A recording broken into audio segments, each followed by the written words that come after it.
The following program contains graphic images that may be disturbing. Parents are advised that these images may not be suitable for young children. RBF, known otherwise as resting bee face, is sweeping the nation. More people look like they have a permanent frown on their face than those upturned lips and an attractive, youthful smile. Well, we have board-certified facial plastic surgeon, my colleague and friend, Dr. Ben Talei. He's joining us with what he calls a permanent fix for RBF. So, Dr. Talei, tell us about the causes of that darn RBF. All right, so RBF, or resting betch face, as we call it, is caused by several factors. When you look around the mouth as we age, the lateral parts of the mouth are not supported by the nose, so they tend to fall down a little bit faster. That's called the subfacial lip versus the subnasal lip.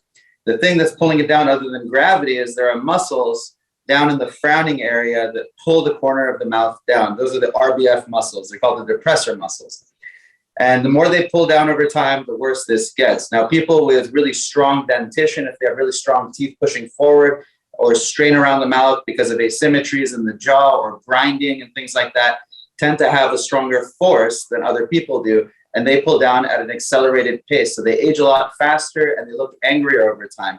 And they can develop something I call a downward smile, which is when you smile, the corners want to go up, but they just pull right back down. And even when a person is happy and has a happy disposition, other people look at them like they are sad, angry, bitter, or just a resting bee, if you know what I mean. So Ben, today you're going to be performing a corner lip lift. So tell us what that is and get started. All right, perfect. So a corner lip lift is a lift that's different than what the classic subnasal lip lift is. The classic subnasal lip lift is a lip lift that's performed with an incision under the base of the nose where we make a cut there, remove excess skin, and lift it up.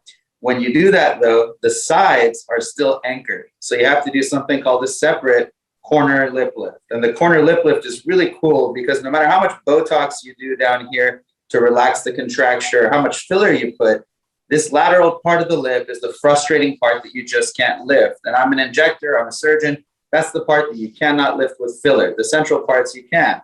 You can evert them a little bit. So here we're going to do a corner lift. If I can get the 15 blade. And you see what we're going to do is take out this triangle of skin over here and replace it with the red skin or the vermilion skin. And there's two parts to this. One is this medial part is going to take the white skin and replace it with red mucosa. And that's going to increase our sexuality or sensuality. If we look at the lip as this long being 100% sexy, when you're only showing 80% of it, you're only 80% sexy. So what we're doing here is exposing more of that lateral lip, more of that lateral vermilion. Then you see this part that goes past the lip, and that's called the upward inflection of a type 2 corner lift. And the whole point of that part is to actually lift the insertion of the lower lip upwards to give them a little bit of a smile or a smirk in a very natural way. So here we go. We're going to use a 15 blade scalpel, and she's numbed up. We do it under local anesthesia. We just make the incision along the border of the lip right there into a little triangle. We're going to follow with the next upper line over here that we've drawn. And you can see this is not a very hard procedure to do. It's very easy. It takes us a couple minutes, and it is life-changing. So all we're doing here is throwing a couple deep stitches. We've already released all the mucosa, which means that lip that was down and hidden is now becoming exposed. And this is really, really something I love because before you guys came on camera, I did the other side already. And I just love the way it looks. Very, very natural. On that note, let's take a look at Sabrina's before picture, what we were talking about, what Dr. Talei was dealing with. Okay, you can see that, the corner of the lips downturned. Now, if you do this on somebody who doesn't need it, they're going to look like the Jack Nicholson version of Joker, which is not great. The concern about doing this historically has been scarring. So for any viewer thinking about having this procedure, please make sure that whoever you might see is extremely skilled, understands the anatomy, and has done a lot of this, because this is sort of an innovative tweak on a traditional procedure. You don't want to sign up for something when someone hasn't done a lot of it, because scarring does remain a concern.